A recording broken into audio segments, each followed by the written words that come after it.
Vamos continuar aqui nossa aula, meus amores. Tinha dado um probleminha na câmera, eu só consegui gravar uma parte.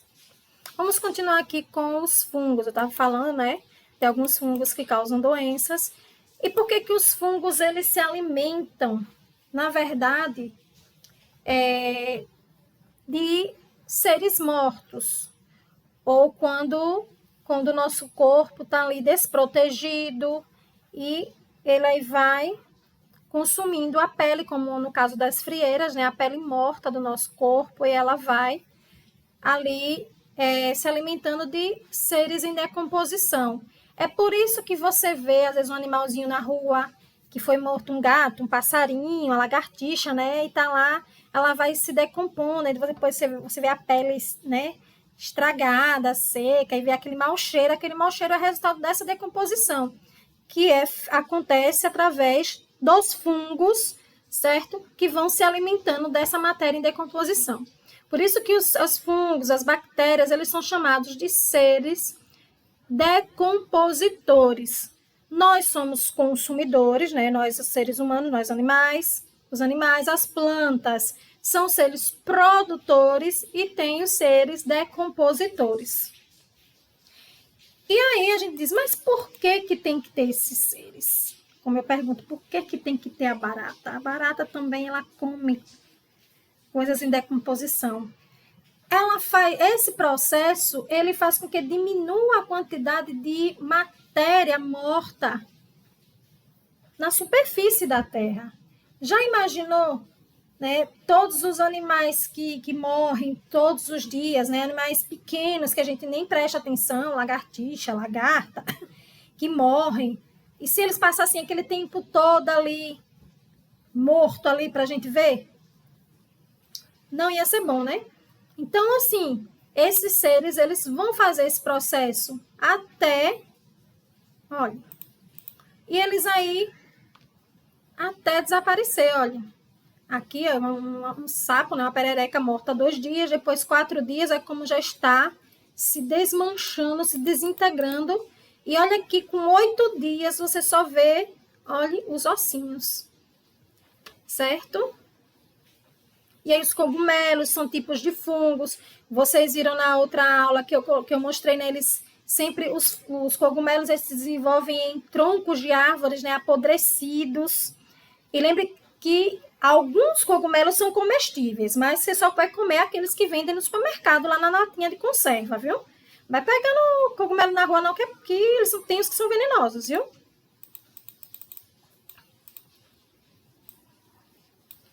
E aqui, mais atividades sobre fungos. Olha aqui. Fungos se desenvolvendo, certo? No tronco de uma árvore.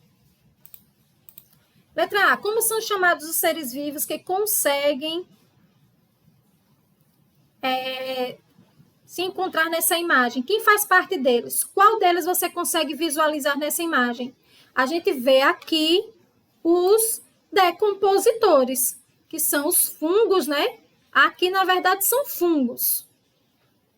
Aí você pode colocar que são o grupo dos decompositores, formados por fungos e bactérias, e o que a gente visualiza aqui é o fungo.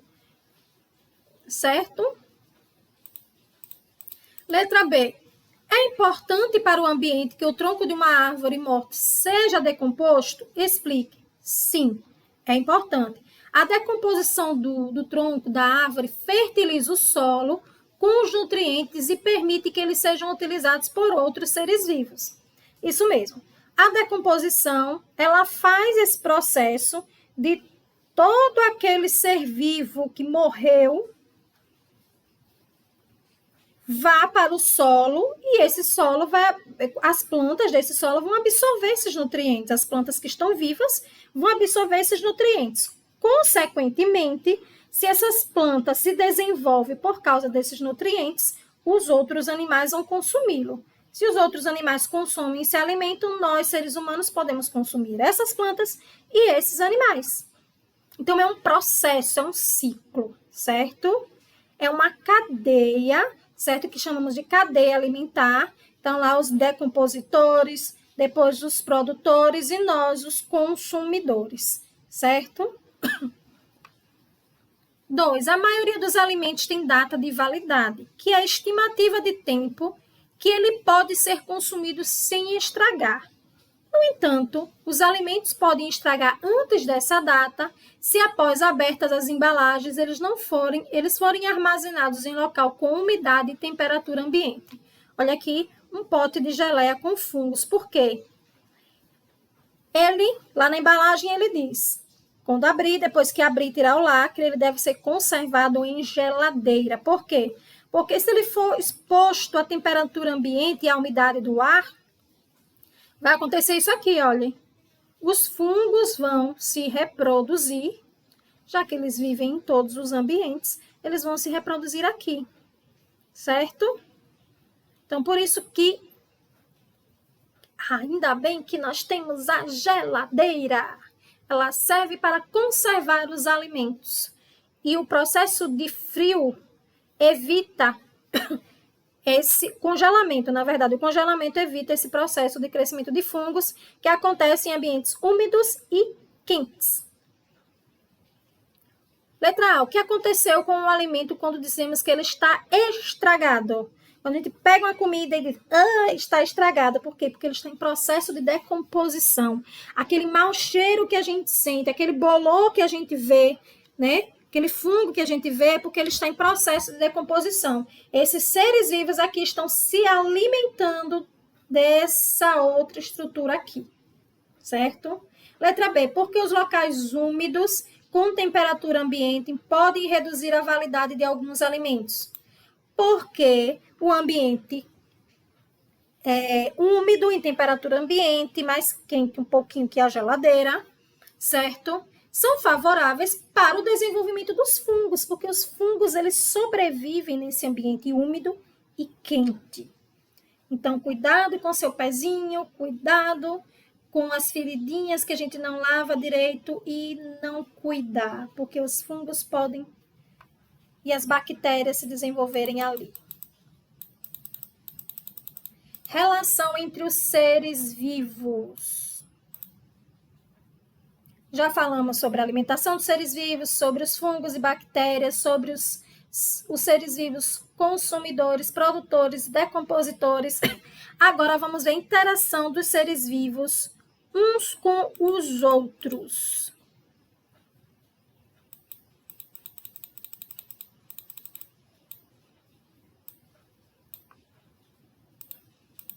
O que é interação? Os seres vivos interagem com o ambiente em que vivem e com outros seres vivos, chamando essa relação entre os dois ou mais seres vivos de interação, quando eles trabalham em conjunto. Então, vamos lá. As interações podem ocorrer de duas formas, entre seres da mesma espécie ou entre seres de espécies diferentes.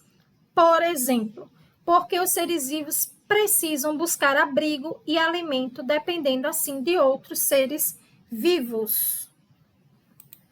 Gente, tirando as plantas, né, que são animais, são seres vivos produtores do seu próprio alimento, os animais não são, certo? Então, muitos animais precisam do outro ser vivo para se alimentar, se proteger, certo? Nós vamos encontrar também em plantas, mas a maioria são nos animais. Aí, observem as imagens abaixo, que são de seres vivos envolvidos e o que um ser vivo busca no outro. Vamos lá. Eu tenho aqui peixes alimentando-se de resíduos do casco da tartaruga. Está aqui a tartaruga marinha, certo? Lá no fundo do oceano. E os peixinhos lá comendo os resquícios de alguns outros animais ou de plantas que estão no casco dessa tartaruga, ou seja, eles fazem a função de limpar o casco da tartaruga, ajudam a tartaruga e se alimentam ao mesmo tempo. Aí eu tenho aqui uma cobra se alimentando de uma aranha. Essa interação aqui é o quê? É uma interação danosa, porque um animal morreu para outro se alimentar.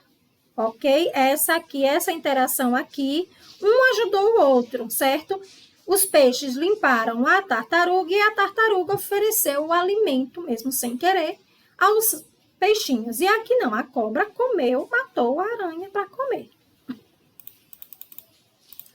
Aqui é uma perereca se abrigando dentro de uma bromélia. Uma bromélia é uma planta que ela tem as folhas assim, juntinhas, e aqui dentro fica a água.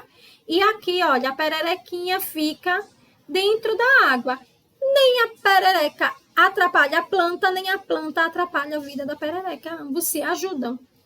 Aqui eu tenho uma anêmona do mar sobre um parugo. Aqui é a anêmona e aqui a anêmona, a gente já viu isso lá no comecinho, certo? E aqui é um tipo de um caranguejinho.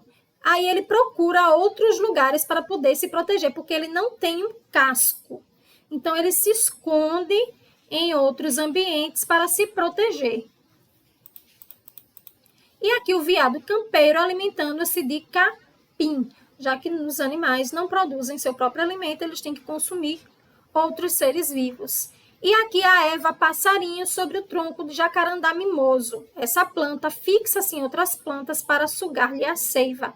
Essas plantinhas, essas folhinhas que estão vendo aqui, não são dessa árvore aqui não. É essa chamada erva de passarinho, que ela faz o quê? Ela se enrola em outras árvores e ela suga o que a planta teria para sobreviver, que é aquele açuquinha que eu falei para vocês no processo de fotossíntese, que vai passar por aqui pelo tronco, que vai para os galhos, para as folhas, para toda a planta sobreviver. Vem essa outra planta aqui, se hospeda na árvore e suga toda a energia que essa planta tinha para ela própria.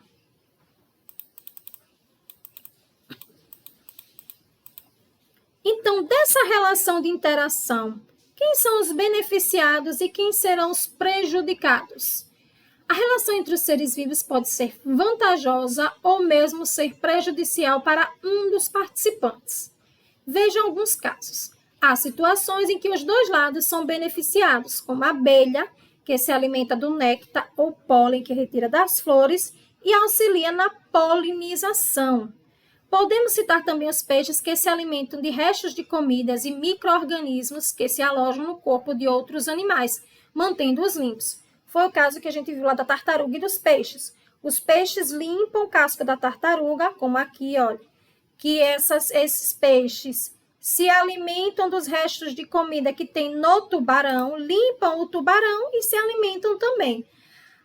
Os insetos, como aqui é o caso da abelha, que ao mesmo tempo que ela está sugando o néctar da flor, que é o açuquinha que tem na flor, ela leva nas suas patinhas o pólen, que aí leva para outra flor e faz o processo de quê? De polinização, que é o processo que vai ajudar as plantas a se reproduzirem. Então, aqui é um processo que beneficia ambos, beneficia os dois seres vivos, certo? Agora vamos aqui. Existem outras relações em que um se beneficia e para o outro não existe nem benefício nem prejuízo, como no caso das orquídeas e bromélias. Elas se fixam para receber mais luz do sol, mas não as prejudicam. Outro exemplo é a perereca que busca abrigo dentro das bromélias e também não lhes causa prejuízo. Aqui, olha. A orquídea, certo? Se desenvolve em outra planta, mas ela não acaba com a planta, ela só quer a luz do sol.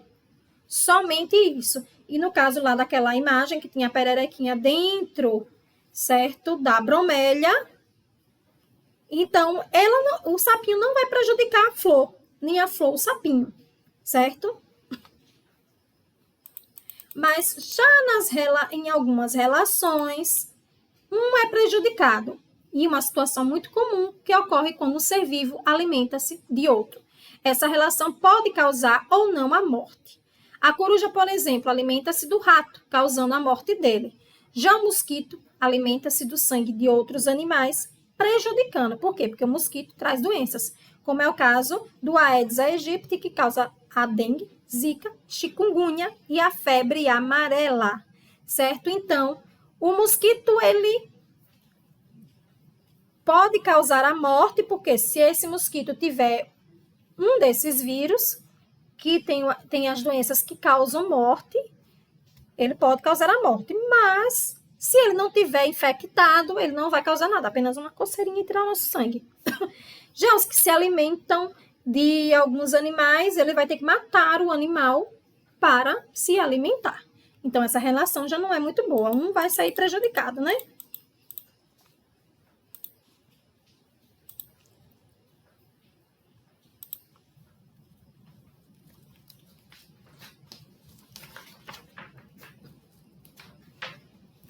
E aqui vamos à página 63. Castanheira, uma antiga parceira do homem. Os imensos castanhais muitas vezes são a principal fonte de renda de comunidades amazônicas. Majestosa, a castanheira alcança 50 metros de altura e sua copa pode cobrir outros 50 de diâmetro. Lar de uma miríade de plantas e pequenos animais. Olha, miríade, lembre, é coletivo. É um grande número, certo? A gigante de 50 metros depende das abelhas nativas da Amazônia para se reproduzir. Só essas grandes abelhas abrem a fechada flor da castanheira. E suas indas e vindas pelos castanhais, as abelhas polinizam as árvores. Uma outra pequena criatura da floresta, a cutia, desempenha outro papel essencial. As cutias são as únicas que abrem o ouriço, que é a casquinha dessa castanha, certo? Essas sementes, a castanha, depois de saciados, enterram algumas pela floresta, como provisão. Como as cutias não recuperam todas as sementes que enterram, algumas acabam germinando. Então, vamos lá. Existe um determinado tipo de abelha, são as abelhas nativas da Amazônia, que elas são grandes, são as únicas que conseguem entrar na flor dessa planta, da castanheira, que produz essa nossa castanha do Brasil, né?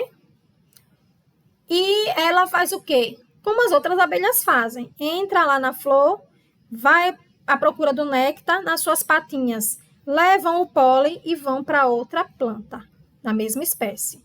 Chega lá, joga o pólen lá e aí faz a fertilização. Nessa fertilização vai nascer o quê? Polinização, vai nascer o fruto. E aí o que acontece? Vem outro animalzinho e consegue pegar, né, o ouriço dessa castanha, que dentro tem a semente, que é a castanha. Ele consegue abrir esse coquinho, vamos chamar de coquinho, esse coquinho, abre, tira essa castanha para comer, só que aí eles não conseguem comer muitas. E eles fazem o quê? Enterram no solo para depois vir pegar para comer. Como eles não conseguem pegar muitas depois, algumas acabam o quê? Germinando e desenvolvem outra planta. E é assim que essas castanheiras conseguem se reproduzir no solo da floresta amazônica, através desse processo, utilizando o quê? Utilizando os animais. A semente da gigante de 50 metros, a castanheira pode levar 500 anos. Na Amazônia, há árvores de 800 anos de idade. Imaginem, 800 anos elas viram Cabral chegar no Brasil. Elas não viram porque assim, elas estão na Amazônia. Não estava na Bahia. Mas se elas estivessem na Bahia, elas tinham visto Cabral chegar. Elas viram muita coisa nesse país. 800 anos. Mas vamos lá, as questõezinhas. Primeiro, qual a importância das abelhas para a castanheira? A relação entre elas é benéfica ou prejudicial aos envolvidos? Vamos lá. As abelhas contribuem para a reprodução da castanheira, por causa do quê? Do processo de polinização. Pega o néctar, leva nas suas patinhas o pólen, vão para outra flor, depositam lá o pólen, e aí nesse processo a planta vai se reproduzir, vai desenvolver o fruto. Então, esse processo ambos saem ganhando. É uma relação benéfica. Por quê? Porque as abelhas têm seu alimento e a castanheira se reproduz. 2. Por que a cutia é importante para a castanheira? Porque a cutia é aquele animalzinho que vai comer a castanha e vai enterrar outras castanhas e vai ser responsável por espalhar as sementes nos outros lugares.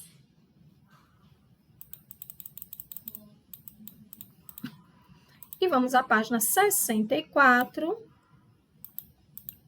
Observe as fotografias e identifique as interações entre os seres vivos fotografados e escreva se são benéficas ou prejudiciais aos envolvidos. Aqui eu tenho uma num preto em cima de uma anta, certo? E onde ela come o quê? Os carrapatos que ficam na pele desse animal, certo? A capivara, não é uma anta, é uma capivara. Então, aqui o que acontece? Essa avezinha aqui, o ano preto, vai comer os carrapatos que tem na capivara. Então, a relação seria o quê? É uma relação... A capivara e o carrapato. O carrapato vai fazer o quê? Esse bichinho aqui, olha, o carrapato, ele vai manter uma relação prejudicial com a capivara, porque ele vai sugar o sangue da capivara e também transmite doenças, certo? Então, é a relação prejudicial do carrapato com a capivara. Mas da capivara com o anu preto, que é essa ave aqui, é uma relação boa, benéfica. Por quê? Porque a capivara se livra dos carrapatos e o anu preto tem seu alimento. Então, é uma relação benéfica, certo? Agora, com relação ao pássaro, com relação ao carrapato. O carrapato vai ter uma relação prejudicial, porque ele vai morrer. A ave vai comer o carrapato vai morrer, certo? Então, podem pegar esse exemplo aqui para copiar.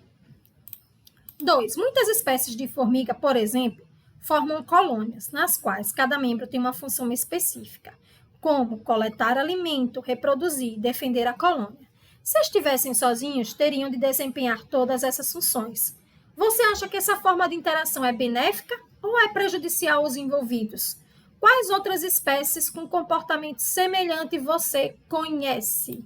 Gente, essa interação entre as próprias formigas, essa relação é benéfica. Por quê? Porque cada um faz uma coisa e se ajuda, beneficia a todos. É aquela mesma situação que a gente falou lá no livro de história. Nós, seres humanos, somos seres sociáveis. E nós precisamos que cada um desempenhe o seu papel para que todos possam viver bem. O homem das cavernas, ele só sobreviveu porque ele soube viver em grupo e cada um tinha seu papel. Vocês lembram que os homens saíam para caçar, as mulheres cuidavam de coletar os alimentos ali próximo, certo? Todos eles trabalhavam em conjunto e sobreviveram, certo? Então, a interação das formigas no seu próprio grupo, ela é benéfica, porque garante alimento, abrigo e manutenção da própria espécie. E assim nós podemos ver, as abelhas também fazem isso, os cupins, certo? Muitos insetos fazem isso. E nós, seres humanos, né? Que vivemos em sociedade, vivemos em grupo e precisamos dividir tarefas para podermos organizar toda a nossa vida em sociedade. E vamos aqui finalizar na página 65. Questão de número 3.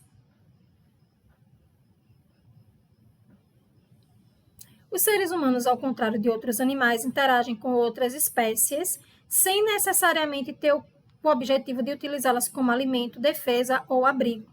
Discutem em um grupo de 3 alunos como podem ser essas relações, se são benéficas aos envolvidos e o que você pode fazer para evitar que essas relações sejam prejudiciais a outros seres vivos sem motivo.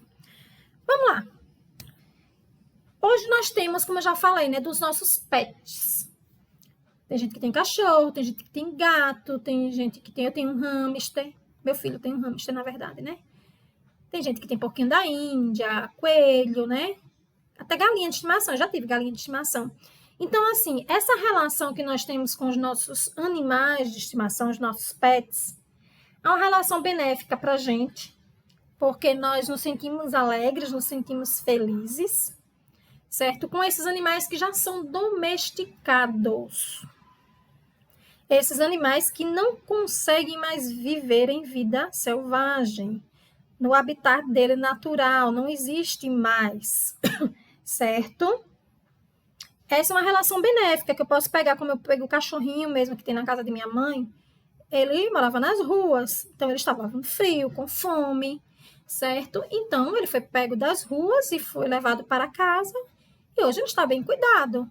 Então uma relação benéfica para quem cuida, porque se sente feliz, porque tem um animalzinho, e para o animal, que é bem tratado. Mas a mesma coisa não acontece se eu pego um animal que ele tem seu habitat natural, como é o caso dos passarinhos.